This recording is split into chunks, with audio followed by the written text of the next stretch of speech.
Hello friends, कल हम जहाँ तक क्वेश्चंस किए थे फ्रेंड, आज हम उससे आगे करने वाले हैं। ठीक फ्रेंड, चलो हम स्टार्ट करते हैं। प्रधानमंत्री पद से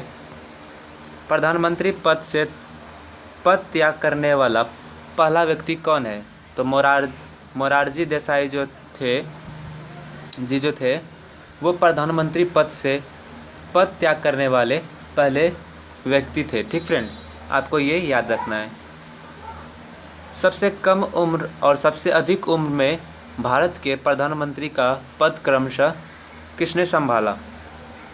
तो क्रमशः किसने संभाला था? तो राजीव गांधी और मोरारजी देसाई जी ने। ठीक फ्रेंड, चलो हम आगे बढ़ते हैं। प्रधानमंत्री पद पर सबसे कम समय के लिए कौन आसीन रहे? तो चौधरी चरण सिंह जो थे फ्रेंड, वो प्रधानमंत्री के पद पर सबसे कम समय के लिए आसीन रहे थे। ठीक फ्रेंड, 2 बार कार्यवाहक प्रधानमंत्री के रूप में किसने कार्य किया? तो गुलजारी लाल नंदा ने जो है फ्रेंड, उन्होंने 2 बार कार्यवाहक प्रधानमंत्री के रूप में कार्य किया था। ठीक, आपको ये सब याद रखना है। स्टैटिक्स क्वेश्चन हो गया, मतलब ये जो है जितने भी इंडियन पॉलिटिक्स क्वेश्चंस हैं ये सब वन लाइनर है। ठीक फ्रेंड, आपको याद रखना है। इसमें जो है पिछले वर्ष जो है कम्पिटिटिव एग्जाम्स में पूछे गए हैं इसमें से। ठीक, चलो हम आगे बढ़ते हैं। किस प्रधानमंत्री की मृत्यु उनके कार्यकाल के दौरान हुई थी? तो फ्रेंड, जवाहरलाल नेहरू जी का भी जो है निधन जो है उनके कार्यकाल के समय ही हुआ था। लाल बहादुर शास्त्री जी की भी और इंदिरा गांधी, इन तीनों हैं ऐसे प्रधानमंत्री हुए जिनकी मृत्यु उनके कार्यकाल के दौरान ही हुई थी। ठीक फ्रेंड, चलो हम आगे बढ़ते हैं।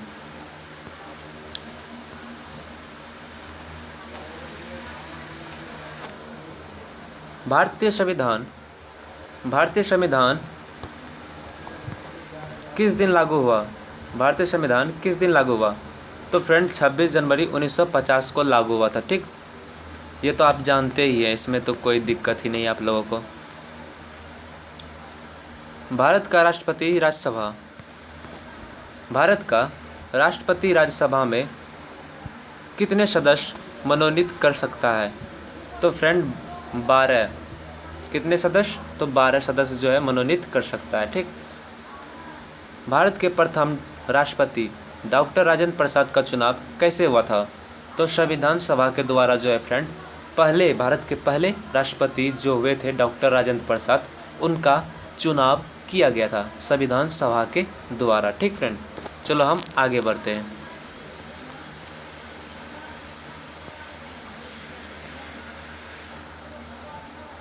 भारत का संवैधानिक अध्यक्ष कौन होता है? तो राष्ट्रपति जी जो होते हैं फ्रेंड, वो भारत का संवैधानिक अध्यक्ष होता है। ठीक, किसी भौगोलिक क्षेत्र को अनुसूचित क्षेत्र घोषित करने का अधिकार किसको है? तो राष्ट्रपति जी को जो है फ्रेंड ये अधिकार है। राष्ट्रपति जी को जो है ये अधिकार होता है कि जो है किसी भी भौगोलिक क्षेत्र को अनुसूचित क्षेत्र घोषित कर सकता है। ठीक ना। राष्ट्रपति 2 बार,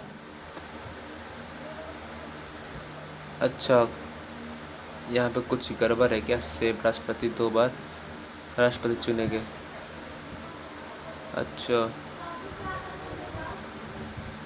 राष्ट्रपति 2 बार राष्ट्रपति पद पर चुने गए। अच्छा छोड़ो फ्रेंड इसको भी। ठीक ना, हम आगे बढ़ते हैं। भारत का राष्ट्रपति किसके द्वारा चुना जाता है? तो भारत का राष्ट्रपति जो है फ्रेंड किसके द्वारा चुना जाता है? तो संसदों व विधानसभा सदस्यों के द्वारा जो है चुना जाता है। भारत का राष्ट्रपति किसके द्वारा चुना जाता है? तो संसदों व विधानसभा सदस्यों के द्वारा जो है भारत का राष्ट्रपति को चुना जाता है। ठीक फ्रेंड, अध्यादेश जारी करने का अधिकार राष्ट्रपति का कौन सा अधिकार है? तो ये फ्रेंड राष्ट्रपति का कौन सा अधिकार है? तो विधायी अधिकार है।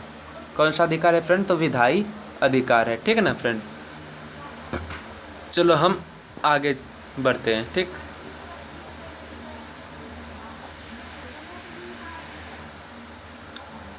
कौन से संविधान के संशोधन अधिनियम ने 6 से 14 वर्ष के सब बच्चों के लिए शिक्षा के अधिकार को मूल अधिकार बनाया? मतलब किस अधिनियम में, मतलब संशोधन में, संविधान के संशोधन, किस संविधान संशोधन अधिनियम के तहत जो है फ्रेंड 6 से 14 वर्ष के बच्चों के लिए जो है शिक्षा एक मूल अधिकार बनाया गया था? तो 86 जो संविधान संशोधन हुआ था फ्रेंड, उसमें जो है शिक्षा को एक मूल अधिकार बनाया गया था 6 से 14 वर्ष के वर्ग के बच्चों में। ठीक है ना फ्रेंड, चलो हम आगे बढ़ते हैं।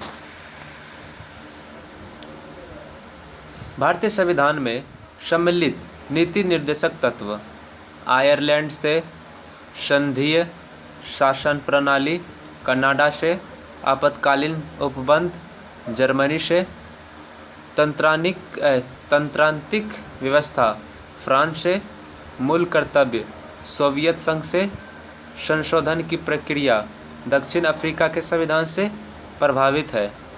संसदीयात्मक लोकतांत्रिक प्रणाली कहाँ से प्रेरित है? अरे यार, इतना घुमा के क्वेश्चन पूछते हो। ठीक है ना फ्रेंड, तो ये जो है संसात्मक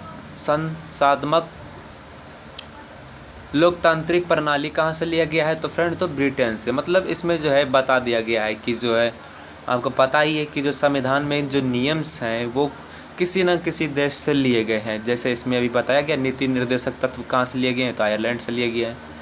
संघीय शासन प्रणाली कहाँ से लिए गए, तो कनाडा से लिए गए हैं। आपातकालीन उपबंध जो है कहाँ से लिए गए, तो जर्मनी से लिए गए हैं। तो उसी तरह से संसात्मक लोकतांत्रिक प्रणाली कहाँ से लिए गए हैं, तो ब्रिटेन से लिए गए हैं। सिंपल था। चलो फ्रेंड हम आगे बढ़ते हैं।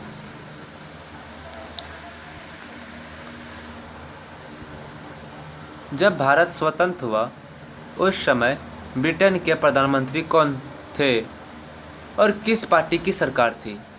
तो फ्रेंड जब भारत स्वतंत्र हुआ था उस समय ब्रिटेन के जो प्रधानमंत्री थे वो कौन थे? क्लीमेंट एटली थे। ठीक है ना, और वो किस पार्टी की सरकार थी? तो लेबर पार्टी की सरकार थी। ठीक फ्रेंड, चलो आगे बढ़ते हैं। भारत का मैग्ना कार्टा संविधान के किस भाग को कहा जाता है? तो फ्रेंड जो हमारा संविधान है भाग 3 को जो है फ्रेंड भारत का मैग्ना कार्टा कहा जाता है। ठीक है ना, कार्टा कहा जाता है। यही आपको याद रखना है, ध्यान में रखना। ठीक फ्रेंड, चलो आगे बढ़ते हैं। धार्मिक स्वतंत्रता का अधिकार किस अनुच्छेद में है? तो अनुच्छेद 5 में जो है फ्रेंड ये अधिकार है, धार्मिक स्वतंत्रता का अधिकार है अनुच्छेद 5 में। ठीक है ना, मौलिक अधिकारों में संशोधन का अधिकार किसको है? तो संसद को है। किसको है फ्रेंड? तो संसद को जो है मौलिक अधिकारों में संशोधन करने का अधिकार है संसद को। ठीक, संसद जो है वो जो मौलिक अधिकार है उसमें संशोधन कर सकता है। चलो आगे बढ़ते हैं फ्रेंड। ठीक, अब आगे है किस वाद में संसद को मौलिक अधिकारों में संशोधन का अधिकार दिया गया है? ठीक ना, तो केशवानंद भारतीवाद में जो है फ्रेंड संसद को मौलिक अधिकार में जो संशोधन करने का अधिकार दिया गया है। ठीक, आगे बढ़ते हैं। कौन सा मूल अधिकार विदेशी नागरिकों को प्राप्त नहीं है? तो फ्रेंड विदेशी नागरिक है उसमें उसको जो है अभिव्यक्ति की स्वतंत्रता का अधिकार जो है विदेशी नागरिकों को प्राप्त नहीं है। हम लोगों को है, लेकिन जो विदेशी नागरिक है उसको मूल अधिकार ये जो है अभिव्यक्ति की स्वतंत्रता का अधिकार उसको प्राप्त नहीं है। ठीक, आगे बढ़ते हैं। 6 से 14 वर्ष की आयु तक शिक्षा का अधिकार कैसा अधिकार है? तो मूल अधिकार है। कैसा अधिकार है फ्रेंड? तो मूल अधिकार है कि जो है 6 साल से 14 वर्ष की जो आयु के बच्चे होंगे उनको शिक्षा का अधिकार जो है, ये कौन सा अधिकार हुआ, तो मूल अधिकार हुआ। ठीक फ्रेंड, चलो आगे बढ़ते हैं।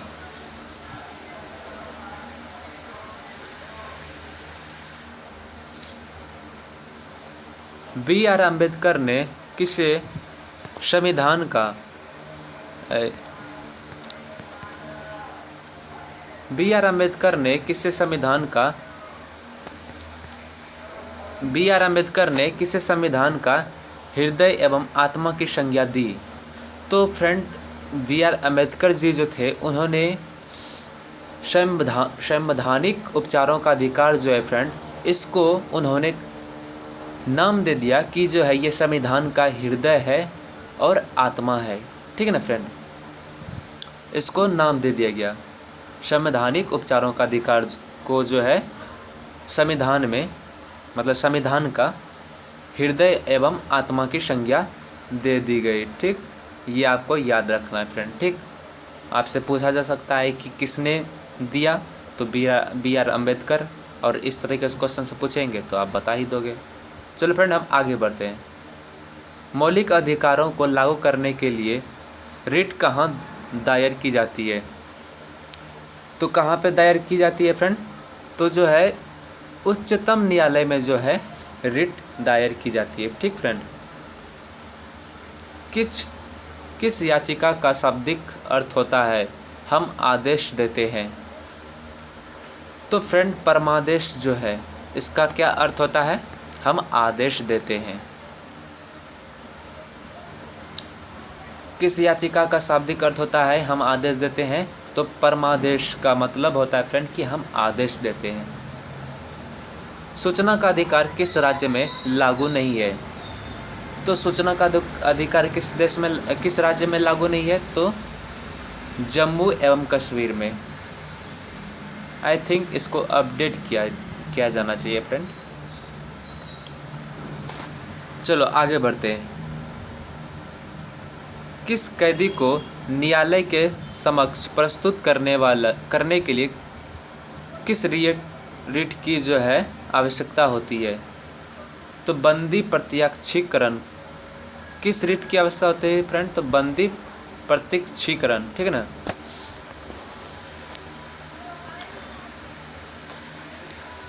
मतलब किसी भी कैदी को जो है न्यायालय के समक्ष प्रस्तुत करवाने के लिए जो है किस रिट की आवश्यकता होती है, तो बंदी प्रत्यक्षीकरण की आवश्यकता पड़ती है। ठीक फ्रेंड, व्यक्तिगत स्वतंत्रता के लिए कौन सी रिट दायर की जा सकती है, तो कौन सी रिट दायर की जा सकती है फ्रेंड, तो हैबियस कॉर्पस। ठीक है ना फ्रेंड,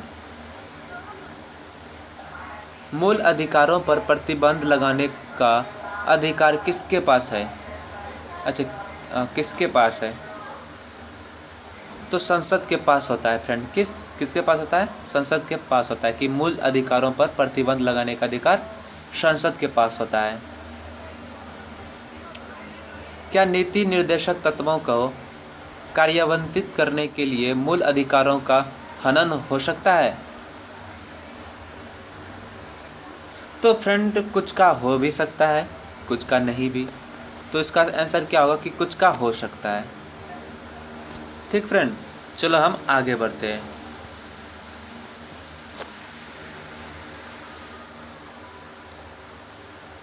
सामान्य कार्य के लिए समान वेतन भारत के संविधान में कहाँ सुनिश्चित किया गया है, तो फ्रेंड कहाँ पे सुनिश्चित किया गया है, तो राज्य के नीति निर्देशक तत्वों में ये सुनिश्चित किया गया है कि सामान्य कार्य के लिए सामान्य वेतन दिया जाएगा, मतलब इसको सुनिश्चित किया गया है भारत के संविधान में। ठीक,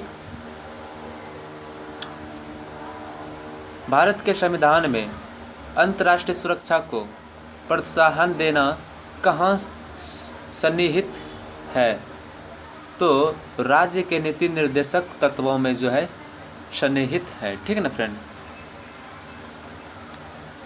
संविधान का कौन सा अंश भारत के नागरिकों को आर्थिक न्याय प्रदान करने का संकेत करता है, तो नीति निर्देशक तत्व जो है फ्रेंड संविधान का एक अंश है, भारत के नागरिकों को आर्थिक न्याय प्रदान करने का संकेत करता है। कौन? तो नीति निर्देशक तत्व। ठीक फ्रेंड, चलो हम आगे बढ़ते हैं।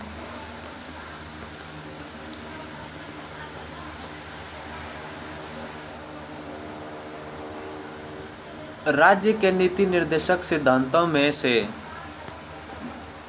राज्य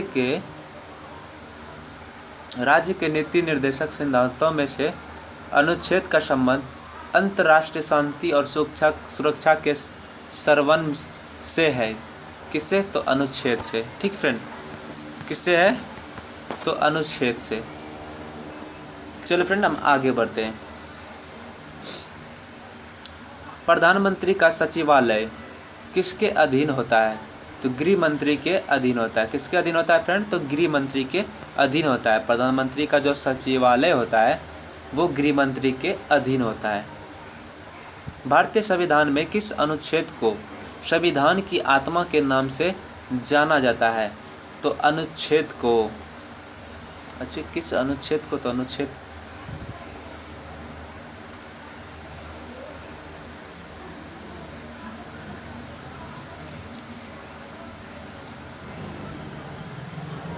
भारत का पहला आम बजट 1952 में किसके द्वारा प्रस्तुत किया था? अच्छा किसने प्रस्तुत किया था? तो फ्रेंड जो है पीके षणमुखम सेठी जी जो थे उन्होंने भारत का पहला आम बजट 1952 में प्रस्तुत किया था। ठीक ना, पीके षणमुखम सेठी। ठीक फ्रेंड, चलो हम आगे बढ़ते हैं।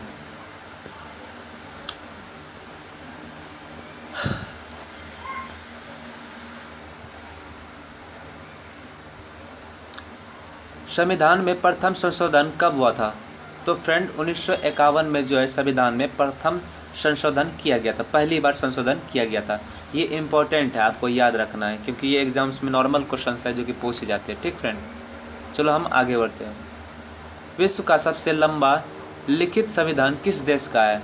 तो भारत का है, मतलब भारतीय संविधान है जो कि विश्व का सबसे लंबा लिखित संविधान है। ठीक है ना फ्रेंड।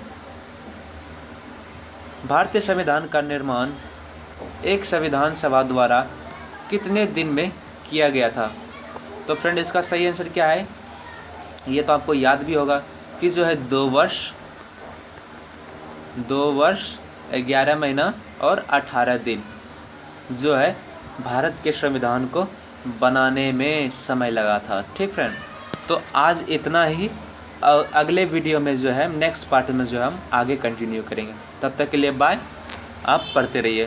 Thank you.